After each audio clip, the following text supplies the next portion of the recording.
Hello student, आप सभी का स्वागत है बीएसएल स्टडी पॉइंट पर। तो स्टूडेंट, आज के इस लेक्चर में हम लोग देखने वाले हैं बोर्ड एग्जाम में जो हमारे इंपॉर्टेंट क्वेश्चन होते हैं, प्लस जो हमारे बोर्ड एग्जाम में विगत वर्षों से पूछे जाने वाले जितने भी प्रश्न हैं स्टूडेंट, आज के इस लेक्चर में सभी कवर होने वाले हैं। और ये हमारा चैप्टर 1 वास्तविक संख्या का ये हमारा लास्ट लेक्चर भी होने वाला है, क्योंकि स्टूडेंट आज के इस वीडियो में हम लोग वो सारे इंपॉर्टेंट क्वेश्चन को भी देख लेंगे जो कि हमारे बोर्ड एग्जाम के पॉइंट ऑफ व्यू से बहुत इंपॉर्टेंट होने वाले हैं। क्योंकि स्टूडेंट अक्सर हमारे बोर्ड एग्जाम में रूट 2 एक अपरिमेय संख्या है, रूट 3 एक अपरिमेय संख्या है, रूट 5 एक अपरिमेय संख्या है, 3 रूट 2 एक अपरिमेय संख्या है, 3 रूट 5 एक अपरिमेय संख्या सिद्ध करने के लिए आता है। न जाने कितने वर्षों से ये लगातार क्वेश्चन चले आ रहे हैं हमारे बोर्ड एग्जाम में। तो यह लेक्चर आपके लिए बहुत ही इंपॉर्टेंट होने वाला स्टूडेंट, और साथ ही में कुछ इंपॉर्टेंट पॉइंट बताऊंगा जहां से कि एमसीक्यू हमारे क्वेश्चन भी बनते हैं बोर्ड एग्जाम में इस चैप्टर से। तो चलिए स्टूडेंट, वीडियो को हम लोग करते हैं स्टार्ट। हमारा स्टूडेंट ये चल रहा है चैप्टर 1 जिसका नाम है वास्तविक संख्या है, और इसका हम लोग लेक्चर आज 3 यानी कि आज हम लोग वास्तविक संख्या चैप्टर को खत्म करने वाले हैं।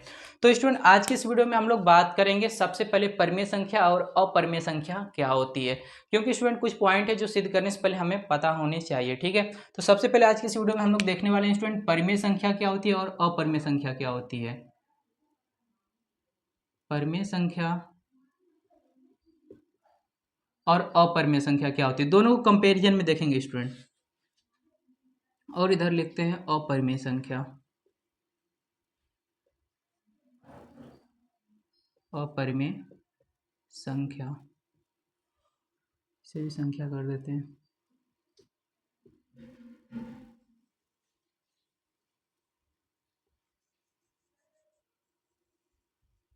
तो आप सभी को स्टूडेंट पता है कि परिमेय संख्या क्या होती है। परिमेय संख्या वे संख्याएं होती हैं जिन्हें p बाई क्यू के रूप में लिखा जाता है। यहाँ पर p बाई क्यू क्या होता है स्टूडेंट, तो बात करें p अंश होता है और q क्या होता है, हर होता है। यानी कि वे संख्याएं जिन्हें अंश और हर के रूप में लिख सकते हैं उन्हें हम लोग क्या कह सकते हैं, परिमेय संख्या कह सकते हैं। और सारी संख्याएं क्या परिमेय संख्या होती है या फिर कुछ संख्याएं अपरिमेय संख्या भी होती है, ये सब हम लेक्चर में आगे देखेंगे। सबसे पहले स्टूडेंट हम लोग बात करते हैं कि परिमेय संख्या क्या होती है। तो परिमेय संख्या वे संख्याएं होती हैं, वे संख्याएं जिन्हें p बाई क्यू के रूप में लिखा जा सकता है, और जहाँ पे q is not equal to 0 यानी q का मान 0 नहीं होना चाहिए। तो स्टूडेंट इसको एग्जाम्पल से हम लोग समझते हैं। ठीक है, जैसे अगर बात करें, अगर हम आपसे पूछें तो 4/3 क्या ये परिमेय संख्या है, तो आप कहेंगे हाँ ये परिमेय संख्या है। क्यों है, क्योंकि स्टूडेंट आप देखो तो यह p बाई क्यू के रूप में लिखी गई, यानी यह p बाई क्यू के रूप में क्या है, लिखी गई। यह संख्या p बाई क्यू के बराबर है। अब बात करें तो यहाँ पे p क्या है, 4 है, और q क्या है, 3 है। तो आप कहेंगे कि जो 4/3 है वो क्या है, एक प्रकार की परिमेय संख्या है। क्या है, परिमेय संख्या है। क्योंकि स्टूडेंट यहाँ पे आप देखो जो p होता है ये अंश होता है, और जो q होता है वो क्या होता है, हर होता है। तो ये जो हमारी संख्या लिखी गई है 4/3, ये आप ध्यान से देखो तो p बाई क्यू यानी अंश और हर के रूप में लिखी गई है। तो ये संख्याएं हमारी कौन सी संख्या हो जाएंगी, तो परिमेय संख्या हो जाएंगी। अब ध्यान सुनना स्टूडेंट, तो फिर बात आएगी क्या, आप बताइए ये 0 परिमेय संख्या है क्या, 0 एक परिमेय संख्या है। तो हाँ स्टूडेंट, 0 एक परिमेय संख्या होती है, क्योंकि इसके बटे में हम लोग 1 लिख सकते हैं। तो ये क्या बन जाएगा, p बाई क्यू के रूप में बन जाएगा। और वे सारी संख्याएं जो p बाई क्यू के रूप में हो सकती हैं, सभी संख्याएं क्या कहलाती हैं, परिमेय संख्या कहलाती है। तो फिर बात है क्या -3, क्या ये परिमेय संख्या हो सकता है क्या, तो जी हाँ स्टूडेंट, यह भी एक परिमेय संख्या हो सकता है। क्योंकि जिसके बटे कुछ नहीं होता उसके बटे हम लोग 1 लिख कर उसे क्या कर सकते हैं, p बाई क्यू के रूप में बना सकते हैं। और सारी संख्याएं जो p बाई क्यू के रूप में हो सकती हैं वो सारी संख्याएं परिमेय संख्या कहलाती है। तो फिर बात आती है स्टूडेंट कि क्या ये √2 भी एक परिमेय संख्या हो सकता है क्या, तो ये स्टूडेंट √2 एक परिमेय संख्या नहीं हो सकता। इसके बारे में हम आपको आगे बताएंगे। ठीक है, फिर बात करते हैं कि क्या -11/3 एक परिमेय संख्या है, तो आप कहेंगे हाँ यह एक क्या है, परिमेय संख्या है। तो क्या समझ में आया स्टूडेंट कि परिमेय संख्या क्या होती है? वे संख्याएं जिन्हें हम लोग p/q यानी अंश और हर के रूप में लिख सकते हैं, वे सारी संख्या ही परिमेय संख्या कहलाती है। लेकिन मैंने जब आपको बताया कि ये √2 है, क्या ये परिमेय संख्या है? तो ये परिमेय संख्या नहीं है। √7 क्या ये परिमेय संख्या? तो ये परिमेय संख्या नहीं है। तो जब ये परिमेय संख्या नहीं है तो फिर ये कौन सी संख्या हो सकती है स्टूडेंट? तो अब हम इसी के बारे में बात करेंगे कि जो रूट के अंदर कि जो मान होते हैं वो कौन सी संख्या कहलाते हैं। ठीक है स्टूडेंट, तो फिर बात करते हैं हम लोग अपरिमेय संख्या क्या होती है। तो ठीक परिमेय संख्या का उल्टा है, क्या होता है? अपरिमेय संख्या, यानी कि वे संख्याएं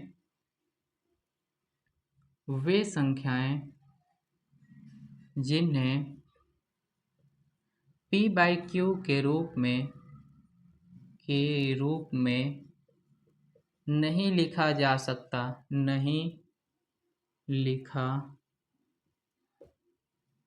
जा सकता है, उसे हम लोग क्या कहते हैं स्टूडेंट? उसे हम लोग क्या कहते हैं? अपरिमेय संख्या कहते हैं। यानी वे संख्याएं जिन्हें p/q के रूप में नहीं लिखा जा सकता, उन्हें हम लोग कौन सी संख्या कहते हैं? उसे हम लोग अपरिमेय संख्या कहते हैं। तो फिर कौन सी संख्या अपरिमेय संख्या हो सकती है? तो मैंने जैसा कि अगले वाले में बताया था, ये √2 और √7 को लेते हैं। तो क्या ये √2 एक परिमेय संख्या है? क्या इसे हम लोग बटे के रूप में एक नहीं लिख सकते क्या? तो ये भी तो p/q के रूप में हो गया, तो क्या इसे हम लोग परिमेय संख्या नहीं कह सकते? बिल्कुल नहीं कह सकते। तो फिर आप कहेंगे तो मैंने तो बताया था कि वे सारी संख्याएं जिन्हें हम लोग p/q के रूप में लिख सकते हैं उसे अपरिमेय संख्या कहते हैं। तो इस रूट को √2/1 भी तो लिख सकते हैं, तो ये भी तो बन गया p/q। तो क्या इसे हम लोग परिमेय संख्या नहीं कह सकते? बिल्कुल भी नहीं कह सकते स्टूडेंट। क्यों? क्योंकि इसका जो मान है, ऊपर वाला जो अंश का मान है, उस किसके अंदर है? रूट के अंदर है। और रूट के अंदर के सभी मान क्या होते हैं? रूट के अंदर के सभी मान क्या होते हैं? एक प्रकार के अभाज्य संख्या होती है। और अभाज्य संख्या के रूप में जो भी रूट के अंदर होगा वो सारे क्या कहलाएंगे? अपरिमेय संख्या कहलाएंगे। क्या कहलाएंगे स्टूडेंट? तो सारे अपरिमेय संख्या कहलाएंगे। जैसे अभी ये एग्जाम्पल है, तो रूट के अंदर कितना है? 2। तो ये कौन सी संख्या कहलाएगी? ये कहलाएगी अपरिमेय संख्या। कौन सी संख्या कहलाएगी स्टूडेंट? तो अपरिमेय संख्या कहलाएगी। लेकिन अगर बात करें रूट के अंदर 4 है तो ये कहलाएगी परिमेय संख्या। कौन सी संख्या? परिमेय संख्या। तो स्टूडेंट यहाँ पे एक सवाल उठता है कि √2 है तो वह एक अपरिमेय संख्या कहलाती है, लेकिन अगर वही √4 है तो वह एक परिमेय संख्या कहलाती है। ऐसा क्यों होता है स्टूडेंट? तो आप ध्यान से देखो, जो इसके अंदर है रूट के अंदर, ये जो 2 है ये एक प्रकार की अभाज्य संख्या होती है। क्या होती है? अभाज्य संख्या। अभाज्य संख्याएं वे संख्याएं होती हैं जो क्या होती हैं? स्वयं से कटती हैं। लेकिन ये जो रूट के अंदर का मान है, ये जो 4 है, यह क्या है? एक प्रकार की भाज्य संख्या है। कौन सी संख्या स्टूडेंट? तो यह भाज्य संख्या है। और जो रूट के अंदर 4 का मान है, इसको जब हम लोग बाहर निकालते हैं रूट की, तो इसका मान आता है 2। और 2 एक प्रकार क्या है? परिमेय संख्या। इसे 2/1 भी लिख सकते हैं हम लोग, तो यह p/q बन जाता है। इसलिए यह क्या है? √4 एक प्रकार की परिमेय संख्या है। क्या है? परिमेय संख्या है। तो यानी स्टूडेंट, आई होप, मैं आशा करता हूँ परिमेय संख्या क्या होती है और अपरिमेय संख्या क्या होती है आपको समझ में आ गया होगा। परिमेय संख्या वे संख्याएं जिन्हें हम लोग p/q यानी अंश और हर के रूप में लिख सकते हैं, वे संख्याएं परिमेय संख्या कहलाती हैं। और यहाँ पे q का मान कभी भी 0 नहीं होना चाहिए, जो कि आप लोगों ने देख लिया है। और यहाँ पे 0 एक प्रकार की परिमेय संख्या होती है। यह क्या है स्टूडेंट? बहुत ही इंपॉर्टेंट है, क्योंकि हमारे बहुविकल्पी में बन जाता है क्या 0 एक परिमेय संख्या है या फिर नहीं करके। ठीक स्टूडेंट, तो 0 एक प्रकार की परिमेय संख्या होती है। फिर बात होती है कि अपरिमेय संख्या क्या होती है। तो वे संख्याएं जिन्हें हम लोग p/q के रूप में नहीं लिख सकते, वे सारी संख्याएं क्या कहलाती हैं? अपरिमेय संख्या कहलाती है। तो फिर समझ में आया कि रूट के अंदर के जितने भी मान होते हैं सभी क्या होते हैं? हमारे अपरिमेय होते हैं। तो वे संख्याएं जिन्हें हम लोग p/q के रूप में नहीं लिख सकते, वो क्या कहलाती हैं? अपरिमेय संख्या कहलाती है। लेकिन स्टूडेंट यहीं पे एक मान आता है पाई का। ठीक है, कौन सा मान आता है? पाई का। आप हमेशा याद रखना कि ये जो पाई होता है ये भी हमेशा एक अपरिमेय संख्या होती है। यानी कि पाई भी कैसी संख्या होती है? एक अपरिमेय संख्या होती है।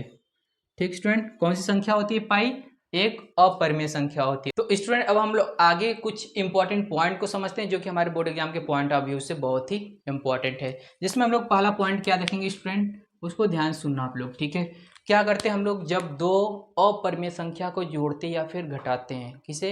दो अपरिमेय संख्या को जब हम लोग जोड़ते और घटाते हैं तो उनका मान परिमेय संख्या और अपरिमेय संख्या कुछ भी हो सकता है। तो तो उससे हम लोग एग्जाम्पल के माध्यम से समझते हैं, आपको बेहतर समझ में आएगा। यानी मैंने आपको बताया कि जब हम लोग दो अपरिमेय संख्या को जोड़ते हैं, दो अपरिमेय, ठीक है, यहाँ पर ऐसे लिखते हैं, शॉर्ट में लिखते हैं, ठीक है, यानी कि अपरिमेय संख्या प्लस या फिर माइनस अपरिमेय संख्या, ठीक है स्टूडेंट। यानी कि हम क्या कर रहे हैं, एक अपरिमेय संख्या और दूसरी अपरिमेय संख्या, इन दोनों अपरिमेय संख्या को अगर हम जोड़ते या फिर घटाते हैं तो उनका मान किस में आएगा, इनका मान परिमेय संख्या भी हो सकता है और अपरिमेय संख्या भी हो सकता है, परिमेय संख्या और अपरिमेय संख्या, यानी कि दोनों हो सकता है। यानी इनका जो मान आएगा वो परिमेय संख्या भी हो सकता है और अपरिमेय संख्या भी हो सकता है। एग्जाम्पल के माध्यम से समझते हैं। जैसे स्टूडेंट मैंने यहाँ पे लिखा 5 और रूट 3, 5 प्लस रूट 3 कर देते हैं और क्या करते हैं, जोड़ते हैं 5 प्लस रूट 3 को, ठीक है स्टूडेंट, माइनस को जोड़ते हैं, रन दीजिए अभी, ठीक है स्टूडेंट। क्या करते हैं, ध्यान सुनना स्टूडेंट, मैंने यहाँ पे एग्जाम्पल लिया है 5 plus root 3 plus 5 minus root 3, इसे क्या करना है, हमको जोड़ना है, ठीक है स्टूडेंट। ध्यान सुनना, ठीक है स्टूडेंट।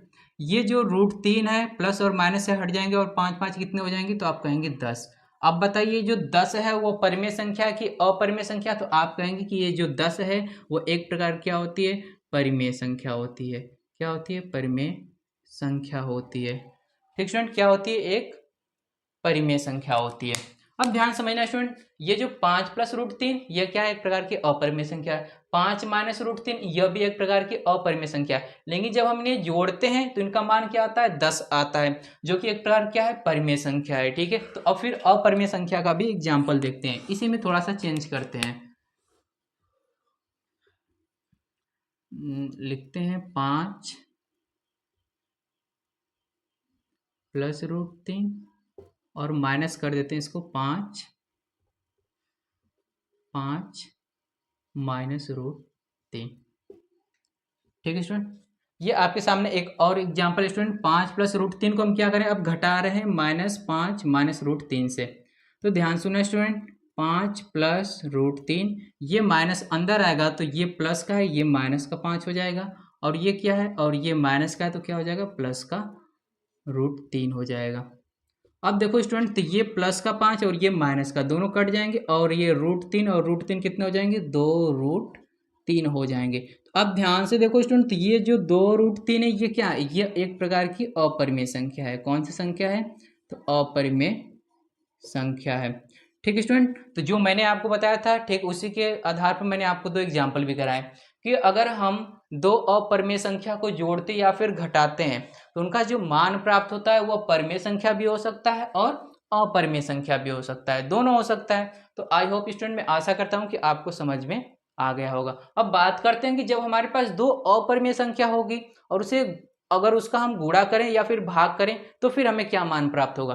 तो अगर दो अपरिमेय संख्या को हम लोग गुणा करते हैं या फिर भाग करते हैं, यानी दो अपरिमेय संख्याओं का हम लोग गुणा करते हैं या फिर भाग करते हैं तो उसमें भी हम लोग को परिमेय संख्या ही और अपरिमेय संख्या ही प्राप्त होती है। इनके भी एग्जाम्पल से आपको हम बताते हैं, ठीक है। यहीं पे स्टूडेंट क्या करते हैं, एग्जाम्पल हम ले लेते हैं, ध्यान सुनना। जैसे यहाँ पर देखो स्टूडेंट, रूट 2 गुणे रूट 4, ठीक है स्टूडेंट। थोड़ा सा चेंज करते हैं, रूट 2 गुणे रूट 2 गुणे 4, 3 करते हैं, 3 दूना के 6 हो जाएगा। रूट 2 गुणे ले लेते हैं 8, हाँ, रूट 2 गुणे रूट 8 लेते हैं।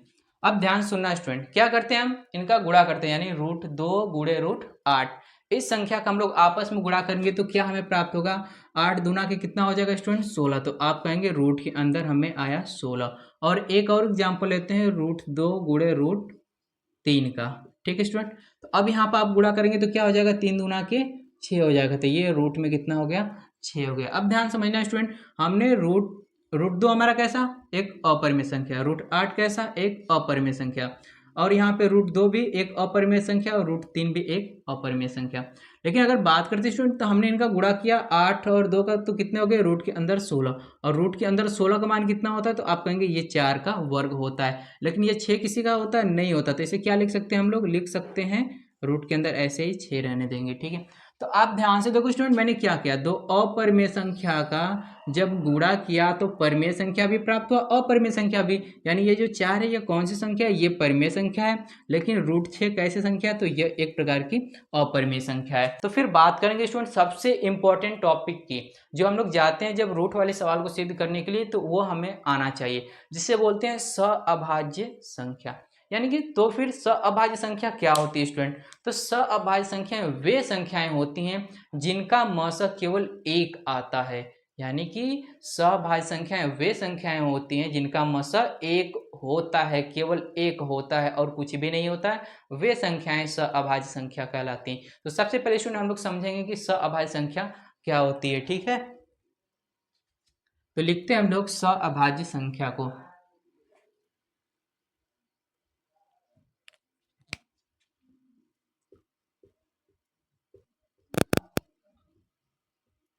सअभाज्य संख्या यानी सअभाज्य संख्या क्या होती है, अब आपको ये समझना है स्टूडेंट। तो वे संख्याएं जिनका मसक 1 होता है उन्हें सअभाज्य संख्या कहते हैं। यानी वे संख्याएं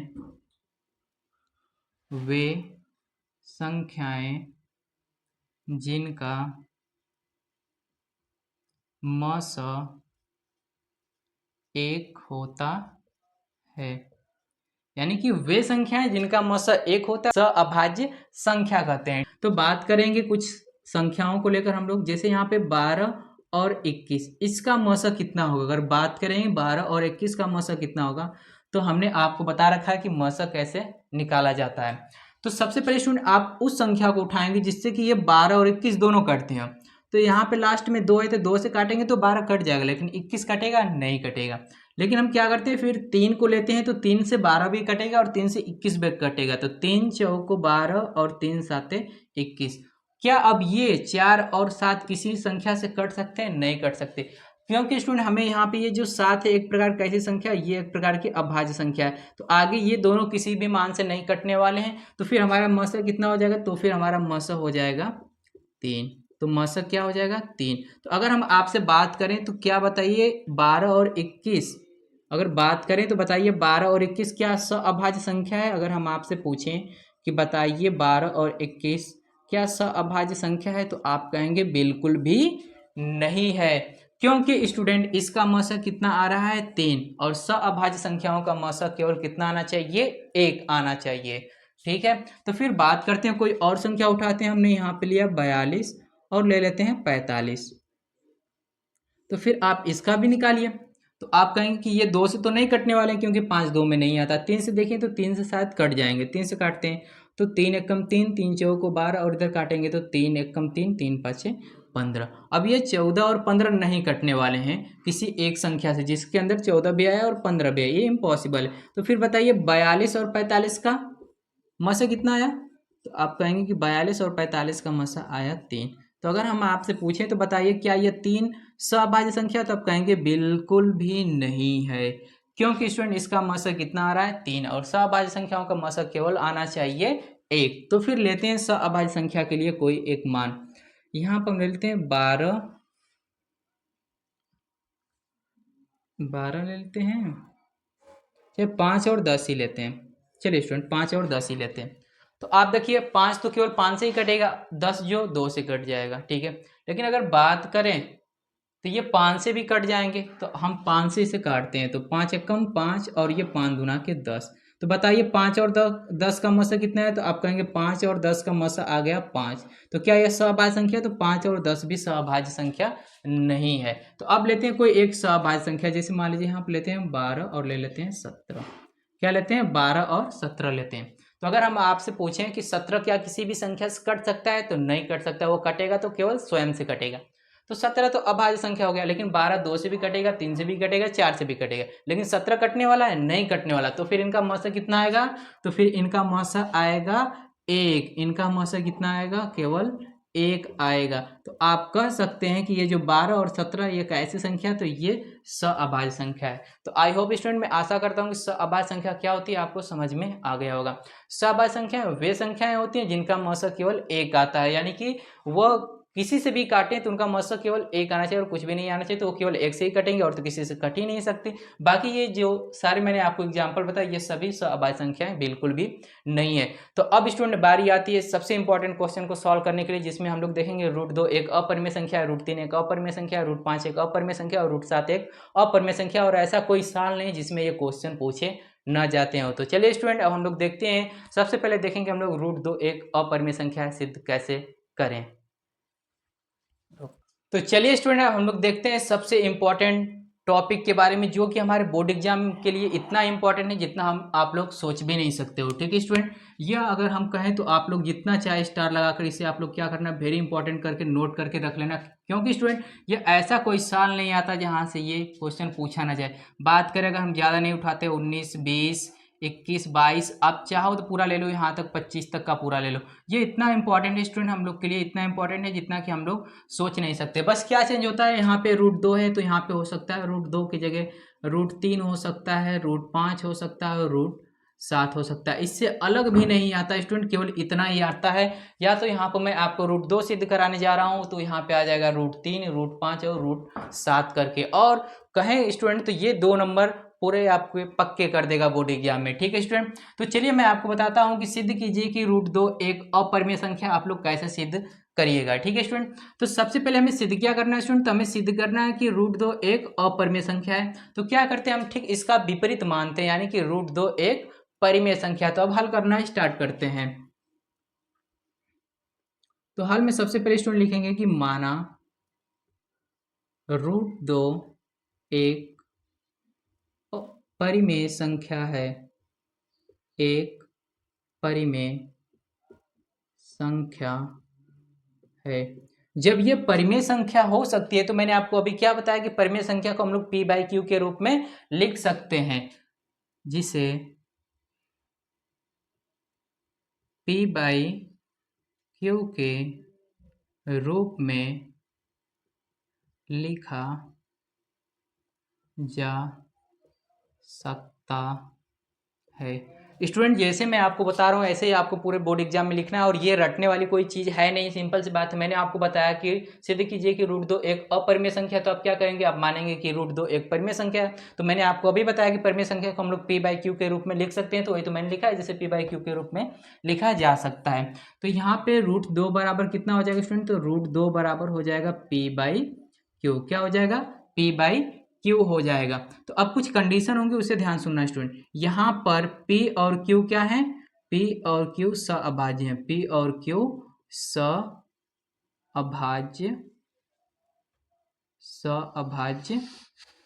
संख्या है। कैसी संख्या स्टूडेंट, तो p और q सअभाज्य संख्या है। तो आप देखिए सिद्ध करने के लिए जो जो चीज चाहिए था उसे मैंने आपको पहले ही बता रखा है। सअभाज्य संख्या वे संख्या है जिनका मौसक 1 होता है, उसे सअभाज्य संख्या कहते हैं। और एक कंडीशन मैंने आपको बता रखा था, q का मान 0 नहीं होना चाहिए, यानी कि हर का मान क्या होना नहीं चाहिए, 0 नहीं होना चाहिए। तो अब ध्यान समझो स्टूडेंट, इसके आगे का स्टेप हम लोग को क्या करना है, तो हमें ये √2 को हटाना है। तो √2 कब हटेगा, जब हम इसका स्क्वायर करेंगे। तो क्या करते हैं, इसका स्क्वायर करते हैं, यानी दोनों पक्षों का स्क्वायर करने पर। तो यहाँ पे लिखेंगे दोनों पक्षों का वर्ग करने पर, वर्ग करने पर। तो क्या करते हैं स्टूडेंट, दोनों पक्षों का वर्ग करते हैं, तो यहाँ पे हो जाएगा √2 का वर्ग बराबर p/q का वर्ग। तो यहाँ पे आप देखो तो √2 का स्क्वायर कितना आता है, तो 2 आता है, और p² बटे हो जाएगा q²। अब आगे बात करते हैं स्टूडेंट, तो आप ध्यान से देखो क्या करते हैं, इस q² को इधर भेजते हैं और 2 को इधर लाते हैं। तो यहाँ से हो जाएगा q² बराबर, इन दोनों को क्या करते हैं, ट्रांसफर करते हैं एक दूसरे के स्थान पे। तो q² बराबर कितना हो जाएगा, p² बटा के 2 हो जाएगा। और आप इसे क्या करना, समीकरण नंबर 1 बनाकर यहीं पे छोड़ देना, और जो मैं आपको बताऊंगा केवल आपको वही लिखना है। अब ध्यान से देखो स्टूडेंट, यहाँ पे आया q² बराबर p² बटे 2। तो p² के बटे क्या है, 2 है, यानी ये जो 2 है स्टूडेंट, यह p² को विभाजित करेगा, करेगा कि नहीं करेगा, बटे में तो फिर करेगा। तो क्या ये 2 पी को नहीं कर सकता, यानी जब यही दो पी स्क्वायर को विभाजित कर सकता है यानी उसके स्क्वायर को विभाजित कर सकता है तो उस संख्या को विभाजित नहीं कर सकता, तो उस संख्या को विभाजित कर सकता है। तो यही लिखेंगे कि दो पी स्क्वायर को विभाजित करता है, विभाजित करता है। ठीक स्टूडेंट, ये दो पी स्क्वायर को विभाजित करता है तो यही दो इस पी को भी विभाजित कर देगा, यानी दो पी को भी विभाजित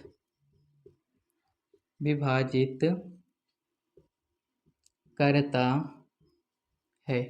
यहाँ तक क्लियर हो गया स्टूडेंट? आप लोगों ने भी समझ लिया होगा यहाँ तक की बात। तो फिर आगे क्या करेंगे? अभी तो हमने केवल पी को चेक किया कि ये विभाजित हो रहा है दो से, अब चेक करना है हमें क्यू को चेक करना है। ठीक है, अब इसके बाद क्यू को चेक करना है। तो क्या करेंगे, इस पी की बराबर कोई एक संख्या मानेंगे, यानी पी बराबर कोई संख्या मानेंगे। तो हम सिद्ध क्या कर रहे हैं, हम सिद्ध कर रहे हैं √2। तो पी बराबर क्या मानते हैं हम लोग, 2 मानेंगे, और इसके साथ में हम लगाते हैं एम। आप कहेंगे ये m क्या है, तो m एक पूर्णांक संख्या है, कोई भी संख्या हो सकती है। तो आप लिखेंगे आगे कि m बराबर, जहाँ पर m बराबर क्या होता है, कोई एक पूर्णांक संख्या है, तो m बराबर हमने लिख दिया पूर्णांक, यानी कोई पूर्णांक संख्या होगी। तो अब क्या करते हैं, इस p का मान उठाकर समीकरण नंबर 1 में रखते हैं। तो लिखेंगे समीकरण 1 से, यानी समीकरण नंबर 1 से क्या करते हैं, इस p बराबर 2m को उठाकर p की जगह रखते हैं। तो यहाँ पर रहेगा क्यू स्क्वायर बराबर p की जगह 2m रखेंगे तो हो जाएगा 2m का होल स्क्वायर, और बटे कितना है, तो आप कहेंगे बटे में है 2। तो क्यू स्क्वायर बराबर कितना हो जाएगा, तो आप देखो 2 का स्क्वायर हो जाएगा 4, और m का स्क्वायर m स्क्वायर, और बटे कितना हो जाएगा 2। ये 2 से गया 2 बार में। अब इधर देखते हैं स्टूडेंट, ठीक है, बराबर करके इधर देखना। तो ये जो है क्यू स्क्वायर बराबर हमें कितना प्राप्त हुआ, 2m स्क्वायर। कितना हुआ, 2m स्क्वायर। क्या करते हैं, 2 को इधर से इधर भेजते हैं। ठीक है, तो यहाँ से हो जाएगा m स्क्वायर बराबर क्यू स्क्वायर बटे 2, और इसे आप लोग समीकरण नंबर 2 बनाकर ऐसे छोड़ देना इट इज, और उसके बाद इसमें हम जो बताएंगे वही आपको क्या करना है, लिखना है। अब ध्यान से सुनना स्टूडेंट, तो आप बताइए क्यू स्क्वायर बटे क्या है, 2 है। तो ये जो 2 है क्यू स्क्वायर को विभाजित कर सकता है, तो यही 2 क्यू को भी करेगा। तो जो मैंने यहाँ पे लिखा है सेम वही लिखेंगे। यहाँ पर हमने पी के लिए लिखा है, यहाँ पे हम लोग क्या करेंगे, क्यू के लिए लिखेंगे। तो लिखेंगे कि 2 क्यू स्क्वायर को विभाजित करता है, विभाजित करता है। अब ये जो 2 क्यू स्क्वायर को विभाजित कर रहा है, तो यही 2 क्यू को भी कर सकता है। तो लिखेंगे 2 क्यू को भी विभाजित करता है, विभाजित करता है। ठीक है स्टूडेंट, और यहीं से हो जाएगा हमारा ये सवाल सिद्ध। अब मैं जो आपको बताऊंगा केवल वही लिखना है और कुछ भी नहीं लिखना है।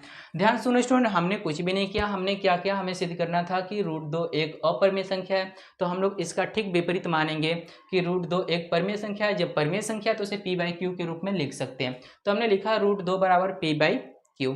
अब यहाँ पे एक कंडीशन है कि p और q सहभाज्य संख्या। सहभाज्य संख्या वे संख्या जिनका मसा 1 होता है, जहाँ पे q का मान 0 भी नहीं होना चाहिए। फिर क्या करते हैं हम, चाहते हैं ये रूट हट जाए 2 के साथ का, तो दोनों पक्षों का हम वर्क करते हैं। तो √2 का स्क्वायर बराबर p बटे क्यू का होल स्क्वायर। यहाँ से हो जाएगा 2p स्क्वायर बटे क्यू स्क्वायर हो जाएगा।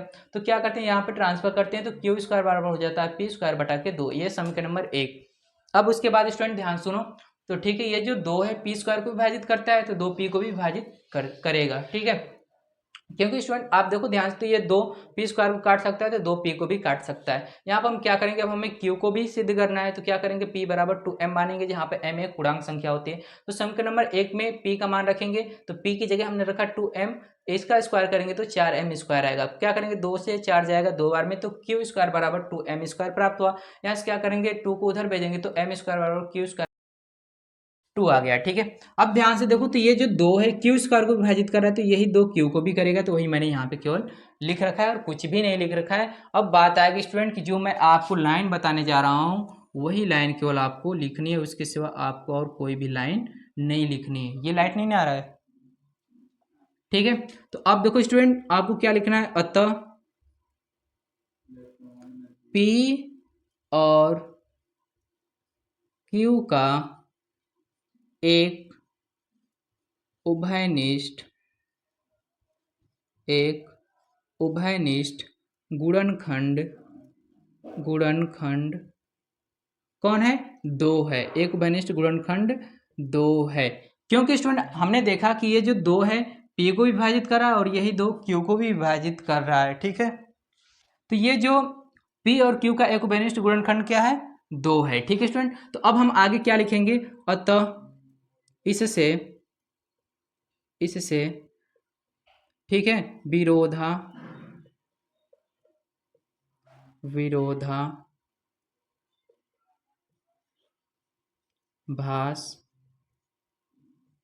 प्राप्त होता है। किस चीज का विरोधाभास प्राप्त होता है स्टूडेंट? तो हमने मान रखा था कि P और Q कैसी संख्या है? सहभाज्य संख्या, और सहभाज्य संख्याओं का मौसा कितना होता है? एक होता है। तो हमारे इस चीज का विरोधाभास प्राप्त हुआ, इससे विरोधाभास प्राप्त होता है कि P और Q का केवल एक ही उभयनिष्ठ गुणनखंड होगा।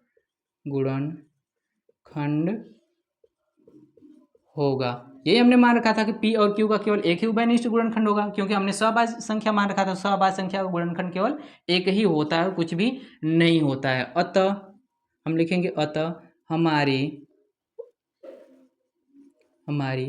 परिकल्पना गलत है। अतः हमारी परिकल्पना क्या है? गलत है। कौन सी परिकल्पना गलत है? कि √2 एक परिमेय संख्या है। अतः इससे सिद्ध होता है कि √2 एक अपरिमेय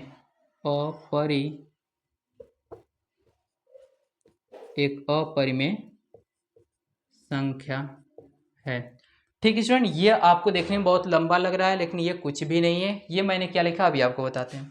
जैसा कि मैंने आपको बता रखा है, यहाँ तक आपको सिद्ध करना है। सिद्ध करने के बाद आपको ये लाइन लिखनी पड़ेगी कि अतः P और Q का एक उभयनिष्ठ गुणनखंड दो है।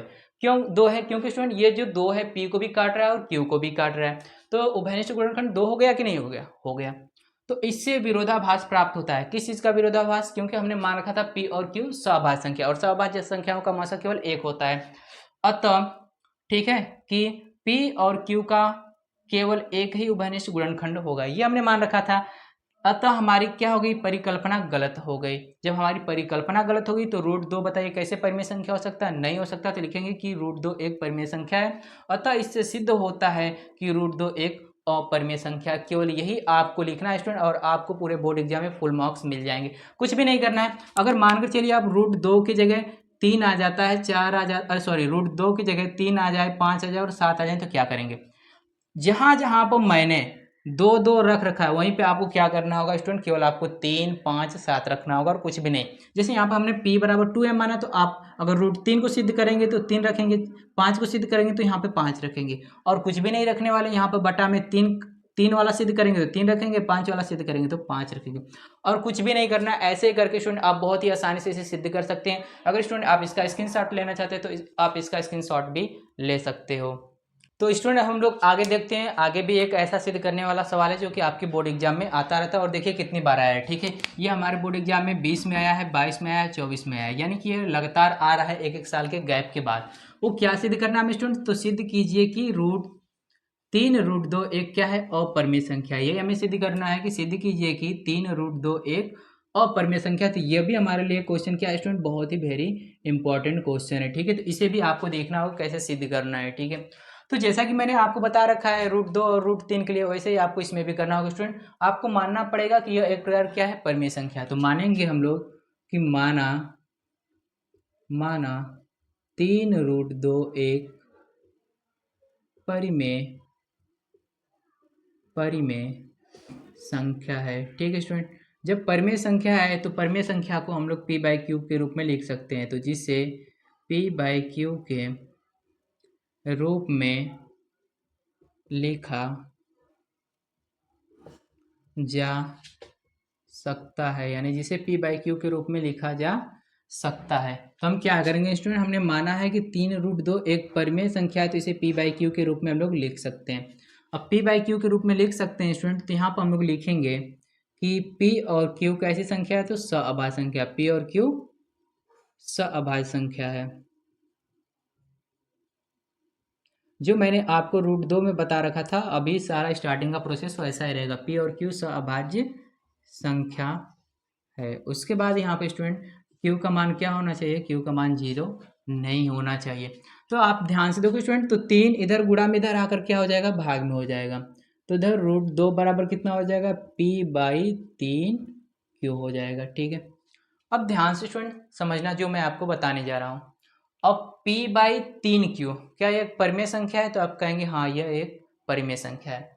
लेकिन √2 क्या परिमेय संख्या है, तो यह परिमेय संख्या नहीं है। तो जो मैं आपको बताने जा रहा हूँ वही क्या करना है, आपको लिखना है। अतः लिखेंगे कि अतः 3p और q, जब परिमेय संख्या तो ये पूर्णांक संख्या भी हो सकती है, तो हम लोग लिखेंगे अतः 3p और q पूर्णांक संख्या है। कौन संख्या है, पूर्णांक संख्या है। जब ये पूर्णांक संख्या है तो आप बताइए, जब ये पूर्णांक संख्या तो परिमेय संख्या हो सकती है, तब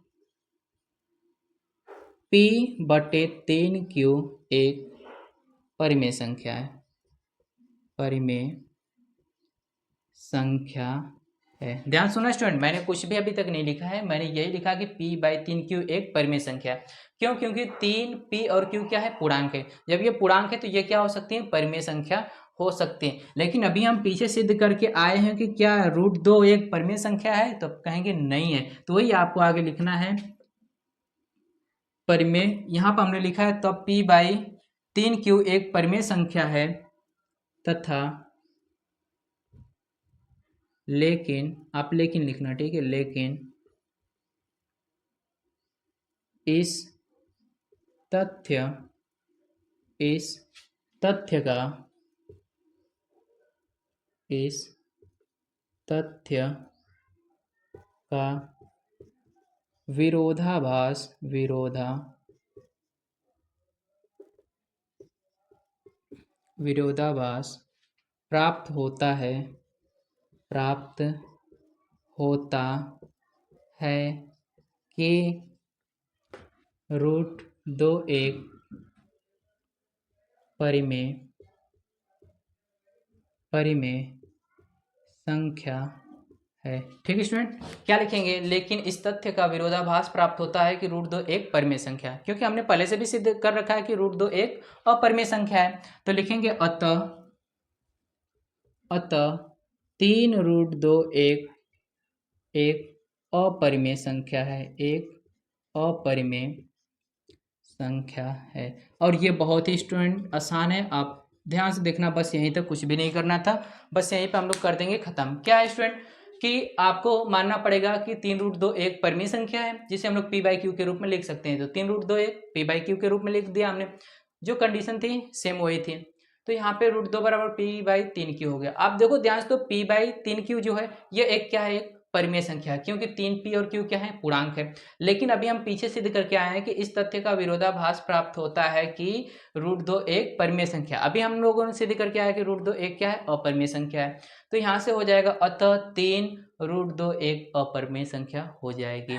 तो स्टूडेंट आई होप, मैं आशा करता हूँ कि जितने भी आज के इस लेक्चर में मैंने आपको जितने भी सारी चीज़ें आपको बता रखी हैं, सब कुछ आपको समझ में आ गया होगा। इस लेक्चर को आप लोग अपने और दोस्तों के साथ शेयर करिए, ताकि वे लोग भी इस लेक्चर को अटेंड कर पाएँ। अगर स्टूडेंट आपको वीडियो अच्छी लगी है तो वीडियो को लाइक करना, और चैनल पर नए तो चैनल को सब्सक्राइब भी करना। अब मिलते हैं नेक्स्ट वीडियो में, तब तक के लिए धन्यवाद।